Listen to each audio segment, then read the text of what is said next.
సంక్రాంతి పండుగను పల్లెల్లో చేసుకోవడానికి పట్టణవాసులు వెళ్లడంతో నగర రోడ్లన్నీ నిర్మానుష్యంగా మారిపోయాయి. అడపాదడపా వాహనాలు తప్ప రోడ్లపై పెద్దగా వాహనాలు కనిపించడం లేదు. నగరంలో బోసిపోయి కనిపిస్తున్న రోడ్లకు సంబంధించి మరింత సమాచారం మా ప్రతినిధి రూహి అందిస్తారు. సర్దాల సంక్రాంతిని సొంతూళ్లలో జరుపుకోవడానికి నగరం పల్లెకు పయనమైపోవడంతో నగర రోడ్లు ఖాళీగా దర్శనమిస్తున్నాయి. అది మనం విజువల్స్లో చూడొచ్చు.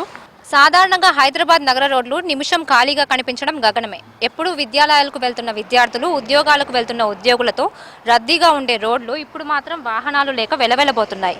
ఏదో అడపాదడపా వాహనాలు తప్ప రోడ్లపై ఎక్కువగా వాహనాలు కనిపించడం లేదు.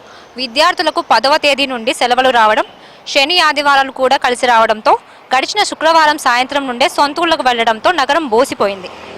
18వ తేదీ వరకు అంటే ఆదివారం వరకు సెలవులు ఉన్న నేపథ్యంలో తిరిగి సోమవారం నుండి విద్యాలయాలు, ఆఫీసులు మళ్లీ స్టార్ట్ అవుతాయి.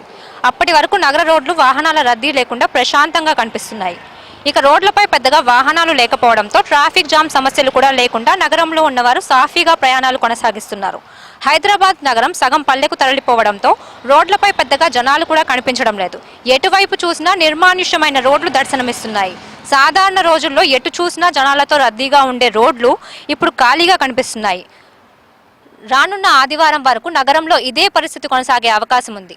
వీడియో జర్నలిస్ట్ రవితో రూహి, HM TV, హైదరాబాద్.